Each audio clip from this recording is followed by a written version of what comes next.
कथावाचक अनिरुद्धाचार्य की मुश्किलें अब थमने का नाम ही नहीं ले रही हैं। लड़कियों पर दिए विवादित बयान को लेकर माफी मांगने के बाद भी उनके खिलाफ विरोध का सिलसिला जारी है। वाराणसी में महिलाओं ने एकजुट होकर अनिरुद्धाचार्य के खिलाफ ये प्रदर्शन किया। उससे जुड़ी हुई तस्वीरें आप देखिए।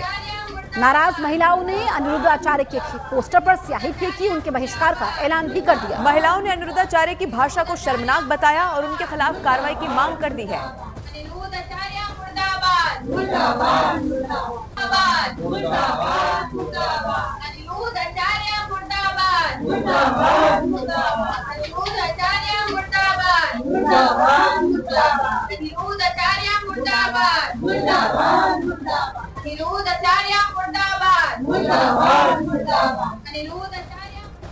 आने वाले दिनों में कथावाचक अनिरुद्धाचार्य की मुश्किलें और ज्यादा बढ़ सकती हैं। ऐसा इसीलिए कहा जा रहा है क्योंकि यूपी महिला आयोग की अध्यक्ष बबीता चौहान ने अनिरुद्धाचार्य के बयान पर सख्त रुख अपनाते हुए कार्रवाई की मांग कर दी है। बबीता चौहान ने उनके बयान को महिलाओं के प्रति घटिया और मानसिक दिवालियापन बताया। अनिरुद्धाचार्य की मुश्किलें अब थमने का नाम नहीं ले रही हैं। इनफैक्ट कहा जा रहा है कि आने वाले समय में उनकी मुश्किलें और बढ़ सकती है। माफी वो मांग चुके हैं, लेकिन उसके बाद भी उनके खिलाफ जो गुस्सा है वो शांत होने का नाम नहीं ले रहा है।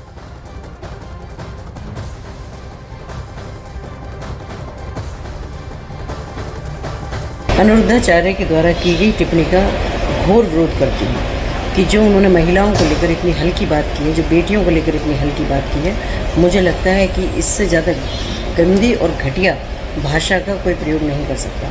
जिसमें व्यासपीठ पर बैठकर इतने बड़े कथावाचक हैं, जो एक पब्लिक फिगर हैं आज, और जो मुझे कहना चाहिए कि जिनको सुनने के लिए इतना सारी पब्लिक वहाँ आती है, और जिसमें कहूँगी कि अगर फैंस की बात की जाए तो कम से कम 80% इनके कथा को महिलाएं सुनने के लिए आती हैं। उसके बावजूद ये ऐसे शब्दों का प्रयोग कर रहे हैं इतनी बड़े उसमें होके, तो मुझे लगता है कि ये कोई अच्छी बात नहीं है। और अनिरुद्धाचार्य अब अयोध्या के संतों के निशाने पर भी आ चुके हैं। उनके बेतुके बयान से संतों में भी भारी नाराजगी है। अयोध्या में सरयू नृत्य आरती के अध्यक्ष महंत शशिकांत दास ने कहा कि किसी भी संत की ऐसी भाषा अस्वीकार्य है। तो वहीं जगत गुरु परमहंस आचार्य ने भी तीखी प्रतिक्रिया दी है। अनिरुद्धाचार्य जी महाराज एक अच्छे वक्ता हैं, कथा व्यास हैं, और उनको इस तरह के बयानबाजी से बचना चाहिए, क्योंकि वो एक पथ प्रदर्शक हैं। समाज में भगवान की कथा कहना, भगवान की चर्चा करना, तो ऐसे में एक आचार्य को, एक कथा व्यास को, एक पथ प्रदर्शक को ऐसी बात नहीं कहनी चाहिए जिससे समाज में उसका गलत संदेश। चीज़ें वो जो बोलते हैं, कहते हैं यद्यप शुद्धम लोक विरुद्धम न कथनीयम न करणीयम। बहुत सारी बातें ऐसी हैं कि उसको सही बात को कहने के लिए भी थोड़ा मर्यादित भाषा होनी चाहिए। अब जैसे उन्होंने कई बयान ऐसे, अभी उन्होंने कहा कि आजकल 25 साल में शादी होती है तो जवानी स्वाभाविक है कि 10-4 जगह लुटा के आती हैं लड़की। ये बहुत निंदनीय है। मथुरा के वृंदावन में गौरी गोपाल आश्रम के पीठाधीश्वर अनिरुद्धाचार्य ने हाल ही में एक कथा के समय लड़कियों को लेकर बेहद आपत्तिजनक टिप्पणी की थी। बस फिर क्या था, इसी के बाद हर कहीं पर उनकी कड़ी आलोचना होने लग गई। विवाद बढ़ने के बाद अनिरुद्धाचार्य ने अपने बयान पर खेद प्रकट करते हुए सार्वजनिक माफी मांगी। उन्होंने कहा कि उनके वीडियो को आधा सुना गया। उनके कहने का मकसद चरित्रवान होने से था। मैंने कहा था कि कुछ लड़कियां, लेकिन मेरी वीडियो से कुछ शब्द को हटाकर पेश किया गया, ये उन्होंने कहा।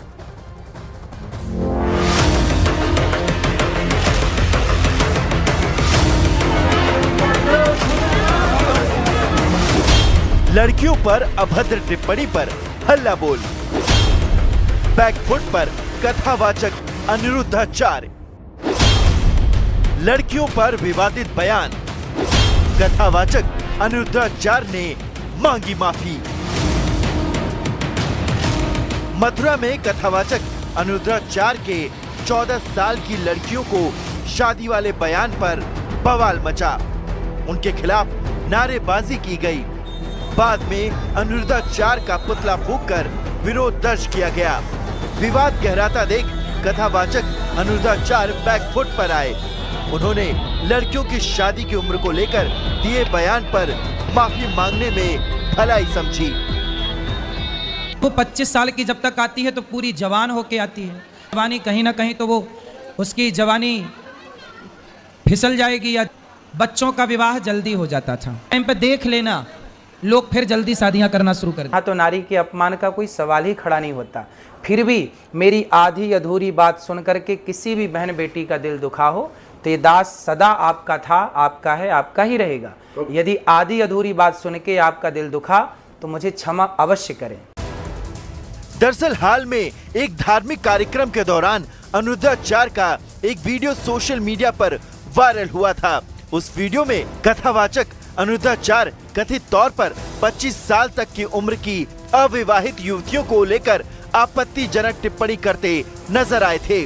लड़कियों की शादी 14 साल की उम्र में करने की सलाह देते नजर आए थे। उनके उसी बयान पर महिलाओं का गुस्सा 7वें आसमान पर पहुंच गया। जगह जगह विरोध प्रदर्शन होने लगे, जिसके बाद विवाद शांत करने के लिए अनुरुद्धाचार्य ने माफी मांगने की राह चुनी। सफाई देते हुए कथावाचक अनुरुद्धाचार्य ने कहा कि उनके वीडियो को आधा ही सुना गया। उनके कहने का मकसद चरित्रवान होने से था। आजकल देखिए एआई का तो जमाना है ही है। आप मेरी कोई भी बात को एआई के द्वारा कैसे भी परोस सकते हैं और दुनिया को यही लगेगा कि यही सत्य है। कथावाचक अनुरुद्धाचार्य के विवादित बयान के मामले में समाजवादी पार्टी के अध्यक्ष अखिलेश यादव की भी एंट्री हो गई। अखिलेश यादव ने संतों को राजनीति में न उलझने की सलाह दे डाली। मैं सभी संत स्वामियों से कहूंगा कि राजनीति में मत उलझो, क्योंकि देखिए एक मनु महाराज आए, सब गड़बड़ करा धरा उनका है, तो इसलिए मनु महाराज ने जो गड़बड़ किया उसको सुधारें, तब तो वो संत महान और प्रभु हमारे होंगे। अगर वो मनु महाराज वाली गड़बड़ी को भी दोहराएंगे तो हम कभी स्वीकार नहीं कर सकते। कथावाचक अनुरुद्धाचार्य पर ऐसे विवादित बयान देने के आरोप कोई पहली दफा नहीं लगे हैं। इससे पहले उन पर मां सीता और द्रौपदी को लेकर विवादित टिप्पणी करने के आरोप लगे थे। महर्षि वाल्मीकि पर विवादित टिप्पणी के आरोप लगे, जिसके बाद उन्होंने माफी मांगी। भगवान शिव को कृष्ण का साला बताया। संत समाज ने विरोध किया। अनुरुद्धाचार्य पर यह भी आरोप लगे कि उन्होंने कहा कि लड़कियां पढ़ाई के बहाने घर से भागती हैं और 35 टुकड़ों में मिलती हैं। यदि सोमवार तक प्रशासन कोई कार्रवाई नहीं करता है तो सभी अधिवक्तागणों का कहना है कि सोमवार को न्यायालय के द्वारा प्रार्थना पत्र देके और एफआईआर दर्ज कराने की प्रार्थना की जाएगी। माना कि इसके एक वीडियो में एआई ने कर दिया, एडिटिंग कर दी है एआई ने।